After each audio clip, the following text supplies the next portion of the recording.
Igreja Adventista, de mãos dadas com a Igreja Católica Romana. Agora, os seus próprios olhos poderão ver, e os seus ouvidos poderão ouvir, o que a Igreja Adventista disse, através de seu representante, Ganoni Diop. No sábado, 14 de setembro de 2024, na Igreja Adventista de New Life, o diretor de liberdade religiosa da Conferência Geral, Ganoni Diop, disse que a Igreja Católica Romana mudou, após o Concílio Vaticano II em 1965. Ele reconhece que a Igreja Católica Romana usou a força, durante a Inquisição, mas que ela mudou após 1965, quando ela publicou um documento sobre liberdade religiosa, chamado Dignitatis Humanae. E que agora ela é uma líder moral na liberdade religiosa. De acordo com Diop, os adventistas do sétimo dia precisam ser educados para não caluniar os católicos romanos, mas sim reconhecer suas contribuições para a liberdade religiosa. Observe o que ele vai dizer. Por exemplo, para a liberdade religiosa, todos sabem que durante a Idade Média, você sabe, a Igreja Católica não vivia de acordo com esse princípio. Mas para ser justo com os católicos, isso mudou em 1965, você sabe. Quando eles tiveram o Concílio Vaticano II, eles fizeram uma declaração de liberdade religiosa, você sabe. Então é por isso que não podemos caluniar os católicos, apenas para dizer, oh não, eles não são, eles são contra. Sim, historicamente, por causa da Inquisição e assim por diante, foi terrível, e os católicos não eram um modelo de comportamento, mas isso mudou em 1965 com o documento Dignitatis Humanae, por exemplo, que foi um belo texto a propósito, que trouxe novas perspectivas sobre liberdade religiosa, e ajudou a moldar a compreensão moderna sobre o tema. Então, em outras palavras, os adventistas também precisam ser educados sobre o que está acontecendo no mundo, para que não caluniemos as pessoas, você sabe, sem saber sua contribuição. A Igreja Adventista está correta nessas afirmações? A Igreja Católica Romana mudou. Profeticamente, Roma continua a ser o que Deus declarou que ela era. O homem do pecado, a besta do Apocalipse, Babilônia, a grande, a mãe das prostitutas e o reino do Anticristo. O diabo cegou os líderes adventistas que não conseguem ver isso. Os adventistas esqueceram as advertências dadas por Deus a respeito da Igreja Romana? Observe. E, convém lembrar, Roma jacta-se de que nunca muda. O Grande Conflito, página 581. Roma não muda.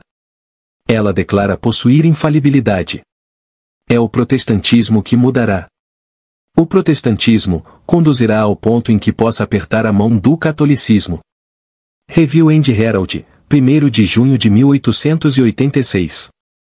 A Igreja de Roma apresenta hoje ao mundo uma fronte serena, cobrindo de justificações o registro de suas horríveis crueldades.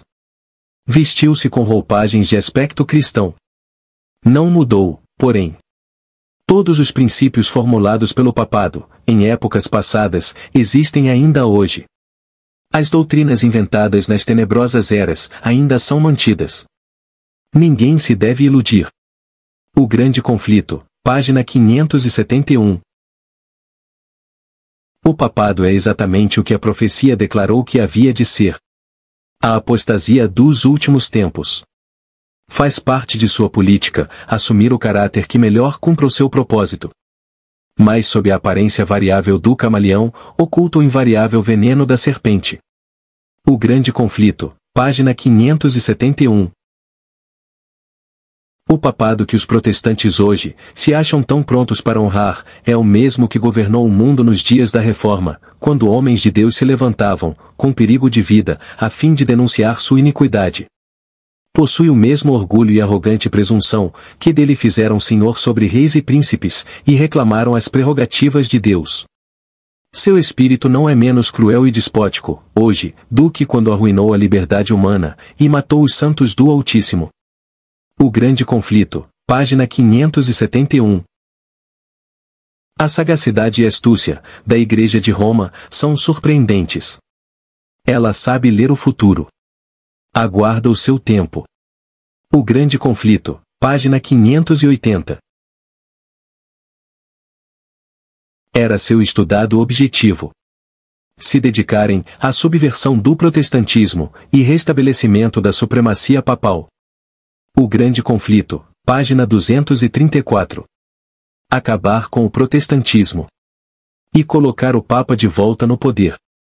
Esses são os objetivos do Papa e dos jesuítas. Estas declarações claras de Ellen White, de que Roma não mudará, deixa claro que a Igreja Adventista está reprovada por Deus, pelo fato de que ela obviamente não acredita mais no cumprimento das profecias do Apocalipse, sobre o Anticristo que estão à nossa frente, e portanto, rejeita acima de tudo, a mensagem do terceiro anjo, que adverte sobre a besta, sua imagem e a marca, que nós, como adventistas, devemos proclamar. Ganoni Diop e o ecumenismo. Ouça o que ele diz. Mas o ecumenismo real é o ecumenismo em Cristo. E é esse que promovemos. De acordo com Ganoni Diop, os adventistas promovem e defendem o ecumenismo em Cristo. Que tipo de Cristo? Infelizmente, não é o Jesus da Bíblia, mas um Cristo falso e não doutrinário, encontrado na sede do Conselho Mundial de Igrejas em Genebra, Suíça. Um banner foi criado e colocado no Conselho Mundial de Igrejas, para apresentar um Jesus ecumênico, com numerosas igrejas entrelaçadas, para simbolizar todas as igrejas. As palavras gregas, para que todos sejam um, significam que Jesus está no coração de todas elas, e que Ganoni Diop, representando a Igreja Adventista, está sentada ao lado deste falso Jesus ecumênico. A igreja que se apega à palavra de Deus, está irreconciliavelmente separada de Roma. Roma nunca muda. Seus princípios não mudaram nem um pouco. É uma igreja apóstata, que diminui a distância entre ela e o papado. Sinais dos Tempos, 19 de fevereiro de 1894.